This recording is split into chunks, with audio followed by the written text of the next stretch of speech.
Hello student. तो first lesson जो अपना चल रहा था, तो कूलाम का नियम, पराविद्युतांक पदार्थ, इनके बारे में हम डिटेल से पहले पढ़ चुके थे। ठीक है। और लास्ट पॉइंट हमने पढ़ा था, यदि आवेशों की संख्या दो से ज़्यादा हो जाती है तो उस स्थिति में जो कूलाम का नियम आपने पढ़ा था, वो कूलाम का नियम पर्याप्त नहीं होता है। तो इसके लिए फिर हमें पढ़ना पड़ता है अध्यारोपण का सिद्धांत। आगे का जो अपना पॉइंट है वो है अध्यारोपण का सिद्धांत। ठीक है। तो इसमें देखो, पहले तो आपके माइंड में ये बात होनी चाहिए, जब आवेशों की संख्या केवल दो हो तो दो आवेशों के मध्य हमेशा लगता है विद्युत बल। ठीक है, जो हम कूलाम के नियम से पढ़ते हैं। इसका फॉर्मूला आपने पढ़ रखा है, F बराबर K Q1 Q2 बटा R स्क्वायर। इसे हम सदिश रूप में दिखाना चाहें तो लास्ट में हमें लगाना पड़ेगा एकांक सदिश। ठीक है। एकांक सदिश यहाँ प्रदर्शित करता है कि लगने वाले विद्युत बल की दिशा दोनों आवेशों को मिलाने वाली जो रेखा है उसके अनुदिश ही है। अब यहाँ डायग्राम में आइए, आप देखो यहाँ एक निर्देश तंत्र आपको दिखाया हुआ है। यहाँ आपको आवेश देखो दो से ज्यादा दिखाए हुए हैं, Q1 है, Q2 है। ठीक है। और Q3 मान लो, लास्ट का ये मान लो Q1। ठीक है। इनके बीच में सबसे पहले तो इंपॉर्टेंट पॉइंट ये है Q डॉट, या Q नोट भी आप बोल सकते हो। तो देखिए, ये एक काल्पनिक आवेश है जिसे हम बोलते हैं परीक्षण आवेश। परीक्षण आवेश यानी ऐसा कोई भी आवेश नहीं होता है, लेकिन परीक्षण आवेश का मतलब होता है एक ऐसा आवेश जिसका परिमाण अत्यल्प हो, का परिमाण अल्प हो। ठीक है। और ये आवेश किसी अन्य आवेश के विद्युत क्षेत्र को प्रभावित नहीं करता है। ठीक है। तो परीक्षण आवेश में आपको एक बात याद रखनी है, ऐसा आवेश जिसका परिमाण अल्प हो और ये किसी अन्य आवेश के विद्युत क्षेत्र को प्रभावित नहीं करता है, यानी ये किसी अन्य आवेश पर बल नहीं लगाता है, इसका परिमाण बहुत कम है। दूसरे जो आवेश है वो इस परीक्षण आवेश पर बल लगा सकते हैं। ठीक है। तो आपने यहाँ देखिए डायग्राम में आपको दिया हुआ है कि जो Q1 आवेश है, तो Q1 आवेश यहाँ देखिए Q डॉट पर एक बल लगा रहा है। ये देखिए Q1 आवेश के कारण लगने वाला ये जो बल है, ये देखो इस डायरेक्शन में ये आगे की तरफ आ गया, F डॉट 1। Q2 आवेश भी देखिए इस पर बल लगा रहा है, इस डायरेक्शन में आगे की तरफ आ गया, F डॉट 2। और जो लास्ट का अगर 3 4 जो भी आवेश है, ये भी इस पर देखो ऊपर की तरफ बल लगा रहा है, ये आ गया F डॉट है। अगर आपसे पूछा जाए कि यहाँ इन सभी आवेशों ने मिलकर इस परीक्षण आवेश पर कुल बल कितना लगाया है, ठीक है, तो यहां से ही देखिए अध्यारोपण का जो सिद्धांत है वो बनता है। तो अध्यारोपण के सिद्धांत की देखो लैंग्वेज क्या है, क्या आपको याद भी रखनी है कि दो से अधिक आवेशों के कारण, दो से अधिक आवेशों के कारण, दो से अधिक आवेशों के कारण, ठीक है, किसी एक आवेश पर, किसी एक आवेश पर, किसी एक आवेश पर, ठीक है, लगने वाला बल, लगने वाला बल, ठीक है, सभी आवेशों के कारण, सभी आवेशों के कारण लगने वाले, सभी आवेशों के कारण लगने वाले बलों के सदिश योग के तुल्य होता है, सदिश योग के तुल्य होता है। तो ये देखिए अपना अध्यारोपण का सिद्धांत है। डायग्राम में आपको दिखाई दे रहा होगा कि दो से अधिक आवेश Q1, Q2 और Qn, ये तीनों आवेश मिलकर एक आवेश पर बल लगा रहे हैं। तो आप ऐसा मान सकते हो कि इस एक आवेश यानी परीक्षण आवेश पर लगने वाला जो बल है वो यहाँ है F डॉट। अगर हम इसका मान निकालना चाहें तो इसका मान आप किस प्रकार से निकालोगे कि इन सभी आवेशों ने अलग अलग इस एक आवेश पर कितना बल लगाया है आप उसको जोड़ दीजिए। तो देखिए परीक्षण आवेश पर लगने वाला जो बल है F डॉट, अगर इसका मान हमें निकालना है तो Q1 आवेश के कारण लगने वाला जो बल है F डॉट 1 सदिश, Q2 आवेश के कारण लगने वाला बल है F डॉट 2 सदिश, अगर 3 होगा 4 होगा, जितने भी आवेश होंगे उन सभी के कारण परीक्षण आवेश पर लगने वाले बलों को आप जोड़ दीजिए तो यहाँ पर कुल बल का मान आ जाएगा। तो यही अध्यारोपण का सिद्धांत है कि दो से अधिक आवेशों के कारण किसी एक आवेश पर लगने वाला बल सभी आवेशों के कारण लगने वाले बलों के सदिश योग के तुल्य होता है। तो यहाँ देखिए F डॉट सदिश बराबर, तो F1 का मान यहाँ आ जाएगा। देखिए यहाँ डॉट और 1 का मतलब है कि जो दोनों आवेश है एक डॉट है एक 1 है, डॉट और 2 का मतलब है एक डॉट है एक 2 है। तो आप यहाँ देखो लगने वाला बल जो दोनों आवेशों के परिमाण के गुणनफल के समानुपाती होता है। F डॉट 1 बीच की दूरी भी आ जाएगी R डॉट 1 स्क्वायर और एकांक सदिश आ जाएगा R डॉट 1 के। ठीक है, जैसी दूरी है वैसा एकांक सदिश क्यों लगा रहे हैं, क्योंकि लगने वाला बल दोनों की जो बीच की दूरी है उसी के अनुदिश में यानी उसी दिशा के अकॉर्डिंग यहाँ पर विद्युत बल लग रहा है। F डॉट 2 का मान आप निकालोगे तो K Q डॉट Q2 बटा R डॉट 2 स्क्वायर और R डॉट 2 K। इसी प्रकार से तीसरे आवेश के कारण, चौथे आवेश के कारण, पांचवें के कारण यानी nवें आवेश के कारण बल आ जाएगा K Q डॉट Qn बटा R डॉट n स्क्वायर और R डॉट n के। ठीक है, तो इस प्रकार से आपने सभी आवेशों के कारण परीक्षण आवेश पर लगने वाला जो बल है तो जोड़ दिया। अब यहाँ आप देखिए इस पूरे मान में से कौन सा मान आप कॉमन में ले सकते हो। तो एक तो K आप कॉमन में ले सकते हो और एक आप Q डॉट को कॉमन में ले सकते हो। ठीक है, तो यहाँ बाकी का जो मान है वो इस प्रकार से आ जाएगा आपका Q1 बटा R dot 1 square R dot 1 की प्लस Q2 बटा R dot 2 square R dot 2 के प्लस आगे का मान आ जाएगा Qn बटा R डॉट n स्क्वायर और R डॉट n की। ठीक है, अब यहाँ देखिए कि ये सभी मान 1 से लेकर n तक लिखे हुए हैं, बीच में यहाँ प्लस का चिन्ह है। तो इन सभी मानों को आप एक जगह है प्रकार से भी डिनोट कर सकते हो। तो F डॉट सदिश बराबर K Q डॉट, ठीक है, और सिग्मा लगाकर आप लिख सकते हो कि ये मान 1 से लेकर n तक लिखे हुए हैं। Q R डॉट स्क्वायर और R डॉट K।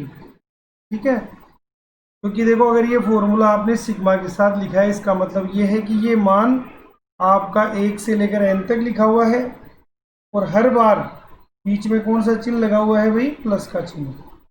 तो ये यहाँ पर अध्यारोपण का सिद्धांत था। ठीक है, दो से अधिक आवेशों के कारण किसी एक आवेश पर बल सभी आवेशों के कारण लगने वाले बलों के सदिश योग के तुल्य होता है। इंपॉर्टेंट पॉइंट है, आपको याद रखना है। आगे देखिए आप विद्युत क्षेत्र। तो अब तक तो अपन बल के बारे में डिस्कस कर रहे थे, अब आगे अपना जो पॉइंट स्टार्ट होने वाला है वो है विद्युत क्षेत्र, इलेक्ट्रिक फील्ड। ठीक है, इंपॉर्टेंट पार्ट है। तो देखिए सिंपल सी परिभाषा है। तो जिस प्रकार से हम दैनिक जीवन में देखते हैं कि चुंबक के चारों ओर एक क्षेत्र होता है, चुंबकीय क्षेत्र, और उस चुंबकीय क्षेत्र को अगर हमारे पास दो चुंबक के टुकड़े हों तो हम महसूस भी कर सकते हैं। तो यहाँ पर देखो उसी चुंबकीय क्षेत्र के अकॉर्डिंग आपको मानना है, क्योंकि आप प्रैक्टिकली विद्युत क्षेत्र, ठीक है, प्राप्त नहीं कर सकते हैं। तो यहाँ देखिए जैसे ये आवेश है, आवेश के चारों ओर जो एक क्षेत्र, उसको मैंने देखो बल रेखाओं से डिनोट किया है यहाँ पर, ठीक है। और ये बल रेखाओं की मान लो लास्ट वाले पॉइंट है। तो यहाँ परिभाषा आपकी इस प्रकार से बन सकती है कि किसी आवेश के चारों ओर का वह क्षेत्र जहां तक कोई अन्य आवेश आकर्षण या प्रतिकर्षण बल का अनुभव करता है, उसी क्षेत्र को हम क्या बोलते हैं, प्रथम आवेश का विद्युत क्षेत्र। तो यहाँ आप परिभाषा देख सकते हो। परिभाषा आपकी इस प्रकार से आ जाएगी विद्युत क्षेत्र की कि किसी आवेश के चारों ओर का, किसी आवेश के चारों ओर का वह क्षेत्र, चारों ओर का वह क्षेत्र जहां तक कोई अन्य आवेश, कोई अन्य आवेश आकर्षण या फिर प्रतिकर्षण बल का अनुभव करता है, अनुभव करता है, ठीक है। तो ऐसा क्षेत्र जो पहले वाला आवेश था, ठीक है, उसका यानी प्रथम आवेश का विद्युत क्षेत्र कहलाता है, प्रथम आवेश का विद्युत क्षेत्र कहलाता है, ठीक है। तो विद्युत क्षेत्र के बारे में आपको पूछा जाए तो आप परिभाषा लिख सकते हो कि किसी भी आवेश के चारों ओर का वह क्षेत्र जहां तक कोई अन्य आवेश आकर्षण या प्रतिकर्षण बल का अनुभव करे, ठीक है, उसको आप बोलते हो यहाँ विद्युत क्षेत्र। आगे देखिए, आप विद्युत क्षेत्र को, आपके सामने डायग्राम बना हुआ है कि विद्युत बल रेखाओं से प्रदर्शित कर सकते हो। ये लास्ट वाले सिरे हैं जहां पर आप तीर का निशान लगाकर यहाँ अंतिम विद्युत क्षेत्र को दर्शाती है। अब यहाँ एक पॉइंट इंपॉर्टेंट है आपका, विद्युत क्षेत्र की तीव्रता, इंटेंसिटी ऑफ इलेक्ट्रिक फील्ड। तो ये ऊपर वाला जो डायग्राम है इसी को आप दोबारा देख लीजिए। जैसे अभी मैंने आपको परीक्षण आवेश के बारे में बताया है, ये एक काल्पनिक आवेश है, केवल किसी डेरिवेशन को हम आसानी से सोल्व कर सके इसलिए हम ऐसे काल्पनिक आवेश के बारे में, यानी काल्पनिक आवेश ले लेते हैं, ठीक है। तो यहाँ पर देखिए ये एक आपने परीक्षण आवेश ले लिया। अब मैंने अभी आपको बताया था कि परीक्षण आवेश किसी आवेश पर बल नहीं लगा सकता, हाँ ये आवेश इस पर बल लगाएगा। तो आप एग्जाम्पल के रूप में मान सकते हो कि मान लो ये पॉजिटिव है, और परीक्षण आवेश को हम एकांक धनावेश भी बोल सकते हैं। तो इस तरीके से इस आवेश ने इसे प्रतिकर्षित कर दिया, ठीक है। तो यहाँ पर विद्युत क्षेत्र की तीव्रता की जो परिभाषा बनती है वो इस प्रकार से है कि किसी आवेश के विद्युत क्षेत्र में रखे, किसी आवेश के विद्युत क्षेत्र में रखे परीक्षण आवेश पर लगने वाला बल, किसी आवेश के विद्युत क्षेत्र में रखे परीक्षण आवेश पर लगने वाला बल और उस परीक्षण आवेश का अनुपात क्या कहलाता है, विद्युत क्षेत्र की तीव्रता। और विद्युत क्षेत्र की तीव्रता को हम यहाँ पर कैपिटल ई के निशान से प्रदर्शित करते हैं। तो यहाँ देखिए जो अपनी इंपॉर्टेंट परिभाषा बनी क्या है, किसी आवेश के चारों, ये दोबारा लिख सकते हो आप, किसी आवेश के चारों ओर का क्षेत्र जहाँ कोई अन्य आवेश आकर्षण या प्रतिकर्षण बल का अनुभव करे वो विद्युत क्षेत्र है। और किसी आवेश के विद्युत क्षेत्र में, विद्युत क्षेत्र में रखे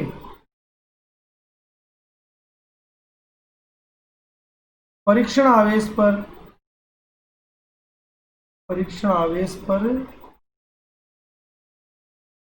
लगने वाला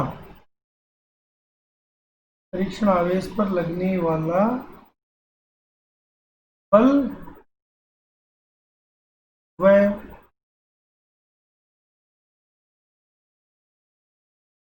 परीक्षण आवेश का अनुपात,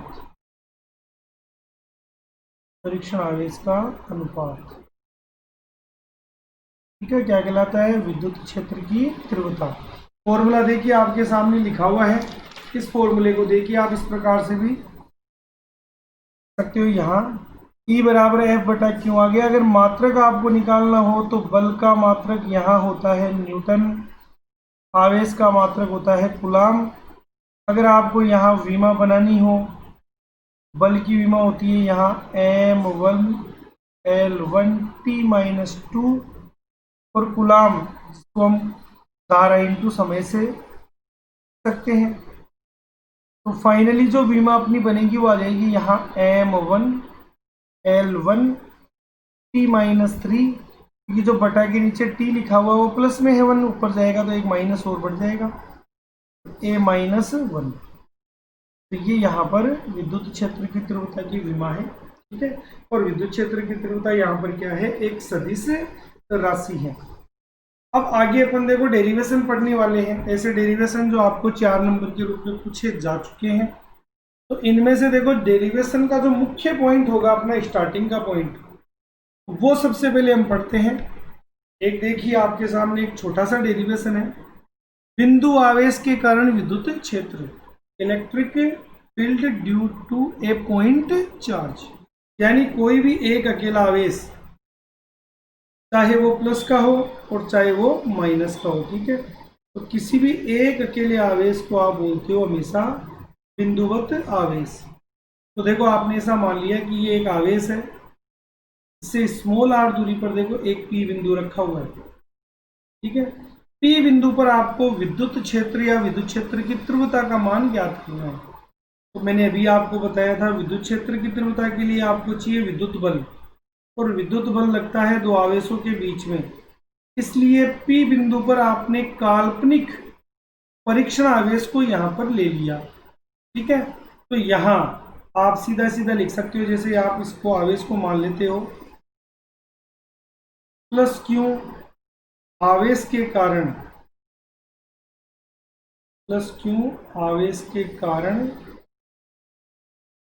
क्यू डॉट पर बल, ठीक है। तो दो आवेशों के मध्य लगने वाला जो बल है वो दोनों आवेशों के परिमाण के गुणनफल के समानुपाती और बीच की दूरी के वर्ग के व्युत्क्रमानुपाती होता है, ये आप जानते हैं, ठीक है। ये आपका आ गया विद्युत बल का पॉइंट। आपको निकालना है विद्युत क्षेत्र या विद्युत क्षेत्र की तीव्रता का मान। तो आप यहाँ लिखोगे विद्युत क्षेत्र की तीव्रता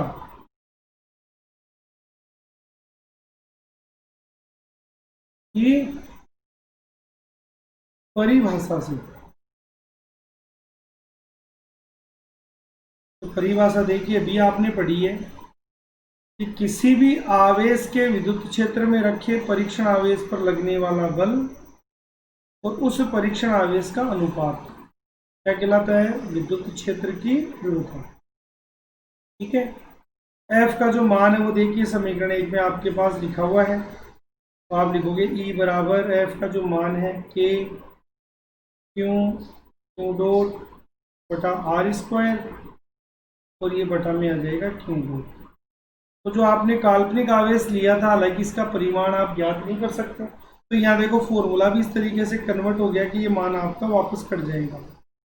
तो फाइनली यहाँ पर देखो किसी भी एक अकेले आवेश के कारण से आप बोलते हो बिंदुवत आवेश, चाहे ये धनावेश हो चाहे ये ऋणावेश हो। तो एक अकेले आवेश के कारण यहाँ विद्युत क्षेत्र की तीव्रता का जो मान है वो होता है E बराबर के क्यू बटा R स्क्वायर। ये फॉर्मूला आपको याद रखना है, क्योंकि ये फॉर्मूला आपके आगे वाले दो डेरिवेशनों में काम में आने वाला है। तो ये एक MTR रिलेशन है, मेमोरी टिप रिलेशन, ठीक है। इसको आपको सीधे सीधे याद रखना ही है। और बिंदुवत आवेश का मतलब होता है एक अकेला आवेश। वो धनावेश भी हो सकता है और ऋणावेश भी हो सकता है।